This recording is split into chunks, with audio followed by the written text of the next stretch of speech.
Rasulimiz alayhissalom Uhudni yaxshi ko'ramiz, Uhud ham bizni yaxshi ko'radi dedilar. Bu yerga kelishlikdan birdan bir maqsad o'sha tarixiy voqealarni eslamoqlik, bir ziyorat qilib, haqqiga duo qilib ketishlik uchun keldik. 625 milodiy sana, hijriy sana bilan esa 3-hijriy sanada bo'lgan katta bir urush voqeasi. O'sha borgan joyimizdagi tog' bu Uhud tog'i bo'ladi.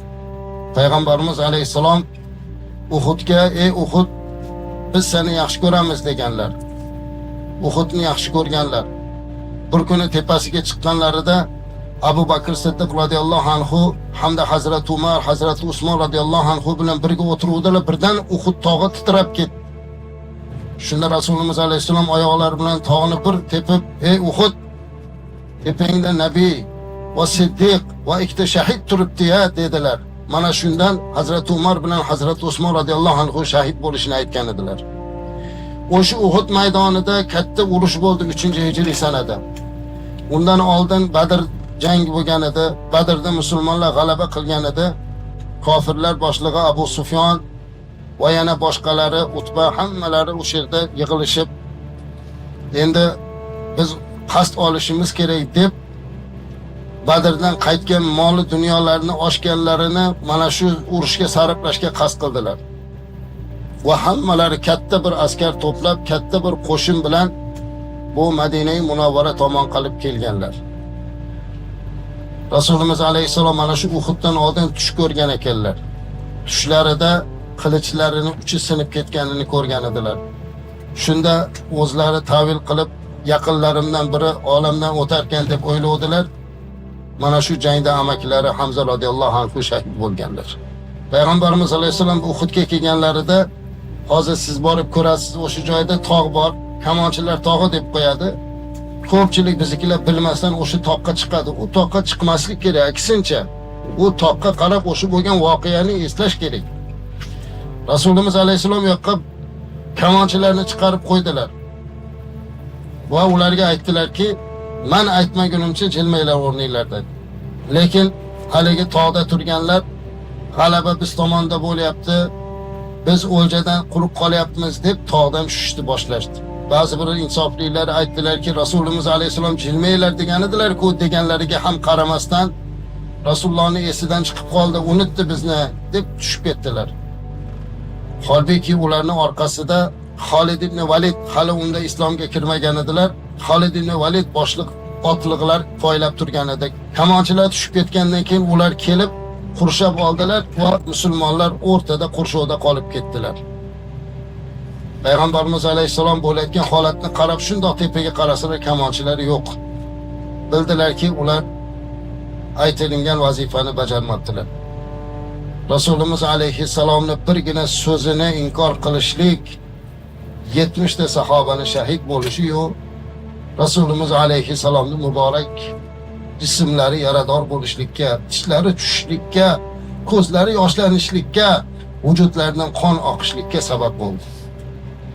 Shuning uchun ulamolar aytadiki, Rasulimiz alayhissalomning birgina so'zni qilmaslik va o'zini rahbariga, boshlig'iga itoat qilmaslik doim ummatga zarar keltiradi.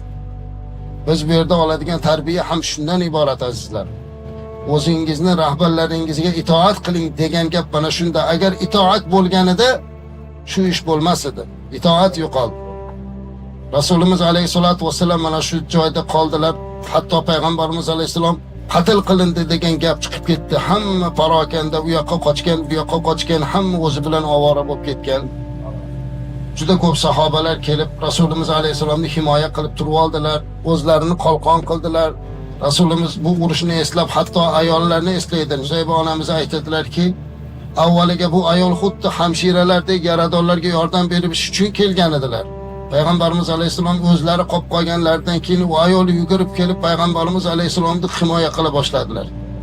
Rasulimiz aytadilarki, Uhud kuni o'ng tomonimga qarasam ham Nusaybani, chap tomonimga qarasam ham Nusaybani ko'rdim.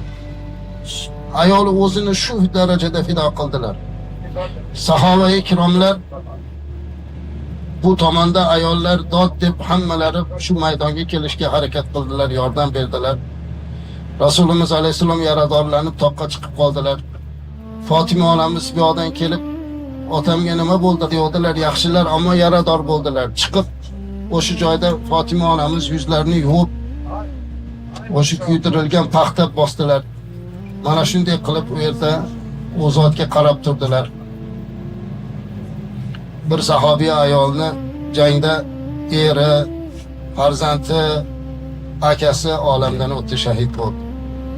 Bu ayol xavotir olib mana shu Madinadan jang maydoniga kelib, Rasulullohga nima bo'ldi? Rasulullohga nima bo'ldi deb turaverdilar. Rasululloh sallallohu alayhi vasallam yaxshilar deydilar, Allohga shukr. Agar Rasululloh tirik bo'lsalar, qolgan musibat menga hech narsa emas. Hatto hammasidan ayrilganimda ham Rasulum hayot bo'lsalar qo'rqmayman dedilar. Mana shunday fidoilik bilan Uhud maydonida bo'ldilar. Jang tugagandan keyin Hamza radhiyallohu anhu'ni musla qilingan holatda ko'rdilar. Hamza radhiyallohu anhu'ni quloq burunlari kesilgan, qorinlari ochilib, jigarini Utbani qizi Hind chaynab tashlab yuborganini ko'rdilar. Hamza radhiyallohu anhu'ni bu holidan yig'ladilar. Sahobalar ham yig'ladilar. 70 ta sahoba shahid bo'ldi. Mana shu joyga dafn qilindi. O'sha maydonda o'ziga kiyimlari bilan dafn qilindi. Mana 14 asr bo'ldiki, Madinaga kelgan insonlar albatta borib bu shuhado Uhudni ziyorat qilamiz.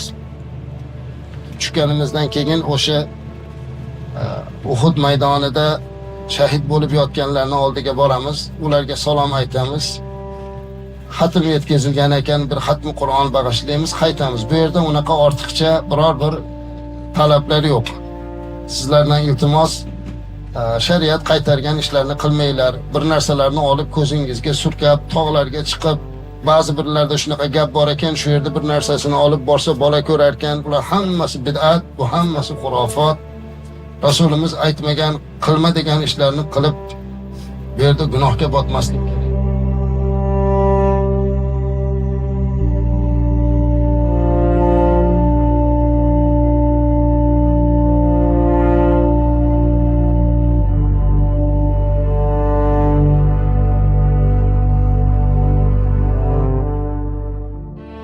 Ya Rabbi, barcha yetkazilgan xatmi Qur'onlarni husni qabul aylagin. Hosil bo'lgan savoblarni mana shu joyda yotgan barcha shuhadolar, Hazrati Hamza radhiyallohu anhu va 70 ta sahoba-i kiromning ruhlariga baxshida qildik. Allohim ularni rahmat qilib, jannatni maqomi darajatlarini baland qilgin. Bizni ziyoratlarimizni maqbul qilib, bizga namunali, taqvoli hayot bergin.